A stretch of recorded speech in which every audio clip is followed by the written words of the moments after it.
Hello everyone, Neelam welcomes you at the Rise of Hopes. Learners, today we will learn about causative verb. We have learnt a lot about the verbs, verb 1, V1, V2, V3, transitive, intransitive, infinitive, to infinitive, participle, this, that, okay. But this verb is something different. और वो क्या है? This is causative verb, means which will tell us about any cause. कोई भी action हुआ है, कोई भी वर्क हुआ है, तो उसके पीछे का कॉज क्या रहा वो बताएगी कॉजेटिव वर्ब. अगर हम इसकी में हिंदी की बात करें तो हिंदी में क्या होता है learners? Hindi causative verb is प्रेरणार्थक क्रिया, जो कोई भी वर्क करने के लिए प्रेरित करे, प्रेरणा दे. क्लियर? तो हिंदी में हम इसको प्रेरणार्थक क्रिया बोलते हैं और इंग्लिश में हम इसको कॉजेटिव वर्ब बोलते हैं. So have you heard about this verb? नहीं? तो चलिए सीखते हैं आज. First of all we will talk about the structure of causative verb. Causative verbs का स्ट्रक्चर क्या होता है? We know that the simple structure of any sentence start with the subject. So first one will come subject, then we have to apply any of the verb. एक और जो verbs होते हैं ये हमारी कॉजेटिव वर्ब होती हैं. Here written get, make, have, cause and help. Get, cause, make, help and have. These 5 verbs you need to remember. आपको याद रखनी है. ये क्रिया के साथ यूज होंगी. कहने का क्या मतलब है कि जो मेन वर्ब है उसके साथ इनका भी यूज होगा, इनमें से कोई एक. एग्जाम्पल देखिए, स्ट्रक्चर बताती हूँ पहले. The first structure can be subject plus. अगर आप मेक या हेल्प इनमें से कोई एक वर्ब ले रहे हो, मेक या हेल्प, तो उसके बाद ऑब्जेक्ट आएगा and then first form of verb. Because main verb we have taken here, हम यहाँ पर ले रही है मेन वर्ब एक, या तो मेक या हेल्प, उसके बाद हम ऑब्जेक्ट लगाएंगे और उसके बाद V1 आएंगे. समझ गए? Two verbs we have to use here. जब एग्जांपल्स देखेंगे तो आपको समझ में आएगी. सेकेंड स्ट्रक्चर हो सकता है सब्जेक्ट फर्स्ट, देन आपको लगाना है या तो गेट या हैव. इनमें से कोई एक वर्ब आएगी, गेट या have. After then object and then V3. यहाँ पर वर्ब की थर्ड फॉर्म आएगी गेट या हैव के साथ. गेट हो या हैव हो तो इनके साथ वर्ब की थर्ड फॉर्म आएगी. Next one is, third structure is subject plus cos. अगर आपके पास जो वर्ड है कॉज, जो वर्ब है कॉज, यहाँ पर जो लिखा हुआ है कॉज, अगर कॉज आया है, कॉज वर्ब है, then object and then infinitive to.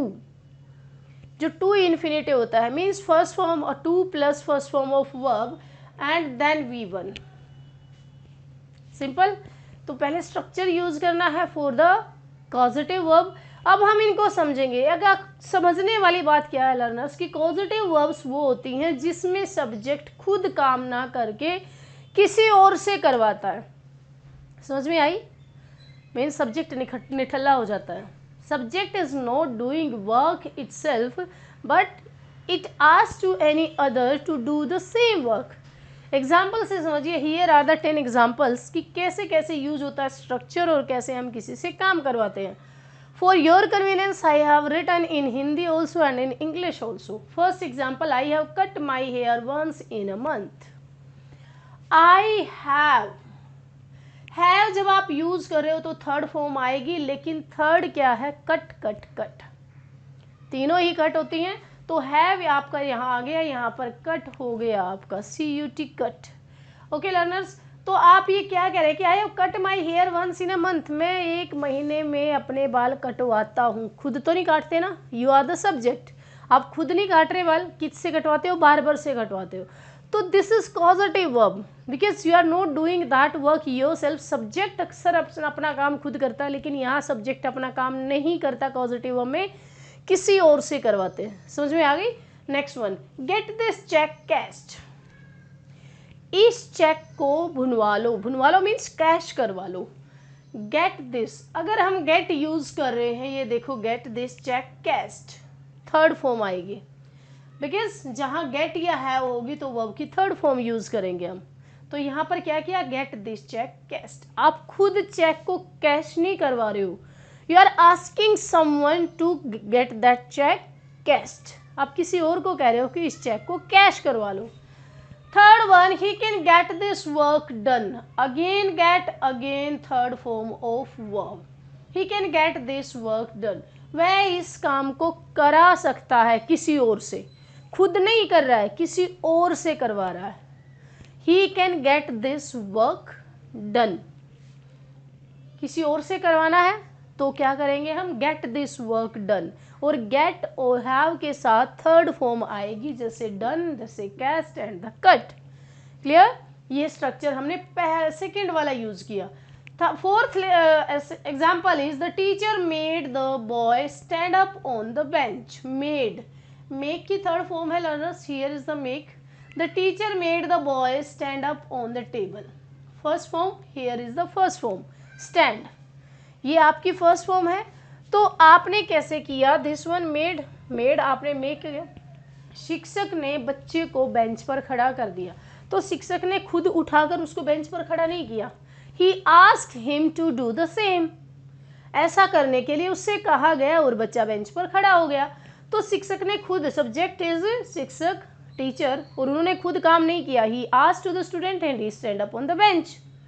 Clear, तो ये causative verb. Next one is I got the application, got, ये देखो आपने कहाँ लिया था, गेट, गेट के बाद आप थर्ड फॉर्म लगाओगे, got the application typed, ED लगाया, third form of verb V3 है, क्योंकि गेट आया है तो V3 आएगी। मैंने क्या किया, मैंने प्रार्थना पत्र टाइप करवाया, किसी और से करवाया, खुद सब्जेक्ट ने काम नहीं किया, so here is the causative verb. Next one is Ramesh got his house built, Ramesh ने अपना मकान बनवाया, खुद नहीं बनाया, he asked to the mason for building up his house, उसका घर बनाने के लिए किसी मैसन को बोला और तब उसने बनवाया। तो रमेश ने अपना मकान बनवाया, या बनाया कहो बनवाया कहो एक ही बात है, लेकिन खुद नहीं बनाया, so he asked to anyone for built.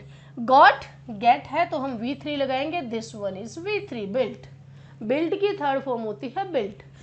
Next one is help the pregnant women board the bus, board होता है जब आप बस में चढ़ते हो तो उसको बोर्ड बोला जाता है, boarded the train, board the bus, board the aeroplane.